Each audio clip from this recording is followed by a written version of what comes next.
एक छोटे शांत गांव में जहां सूरज हमेशा मुस्कुराता था और बच्चे हंसी के साथ खेलते थे, वहां लियो नाम का एक जिज्ञासु लड़का रहता था। उसे छिपे हुए कोनों को खोजना और भूले हुए खजाने ढूंढना पसंद था। एक दिन अपने धूल भरे अटारी में कुछ जादुई चीज ने उसकी नजर खींच ली।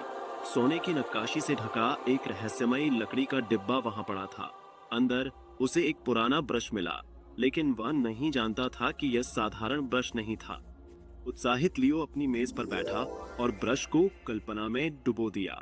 एक हल्का स्ट्रोक लगाते ही एक छोटी चमकती तितली उभरी और फिर वह जिंदा हो गई।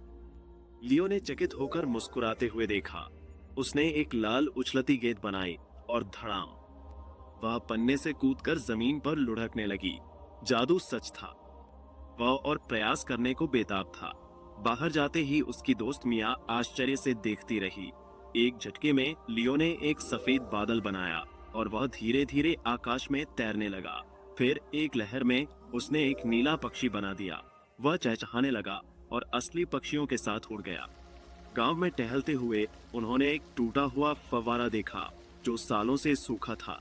गांव वाले उदास थे और चाहते थे कि उसमें फिर से पानी बहे। लियो का दिल पिघल गया। ब्रश उठाकर उसने चमकती नीली धाराएं बनाई। अचानक छपाक, फव्वारा जीवंत हो गया। पानी धूप में चमकने लगा और गांव वाले खुशी से तालियां बजाने लगे। खुश लियो और तेजी से चित्र बनाने लगा। एक विशाल सेब, एक तैरता हुआ लालटेन, यहाँ तक कि जादुई जूते जो खुद घूमने लगे। उसने एक इंद्रधनुषी स्लाइड बनाई और देखते ही देखते बच्चे हवा में झूलने लगे। संभल कर लियो, मिया ने चेतावनी दी। उसने एक तेज हवा बनाई जिससे गांव में हलचल मच गई। हवा तेज होती गई जिससे टोपी, टोकरियां और बाजार की छोटी दुकानें उड़ने लगी। मिया ने उसका हाथ पकड़ लिया। गहरी सांस लेते हुए लियो ने ब्रश फिर से चलाया। धीरे धीरे जादू शांत हुआ और हवा थम गई। लियो ने ब्रश को देखा और एक महत्वपूर्ण बात समझी। जादू अद्भुत है, लेकिन इसका समझदारी से उपयोग करना चाहिए। वह टूटी बाड़ों को ठीक करता और गांव को सुंदर रंगों से सजाता। गांव वालों ने उसे धन्यवाद दिया, मुस्कान और उपहारों के साथ। सूरज ढल रहा था। लियो और मिया पहाड़ी पर बैठे आसमान को निहार रहे थे।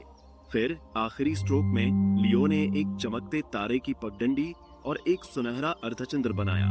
गांव वाले आश्चर्य से देखने लगे, जैसे रात खुद जादू से जगमगा उठी हो। लियो ने धीरे से जादुई ब्रश को डिब्बे में रखा और मुस्कुराया। मिया के साथ वह गांव की ओर बढ़ा। उनकी परछाइयां जादुई रात में चमक रही थीं।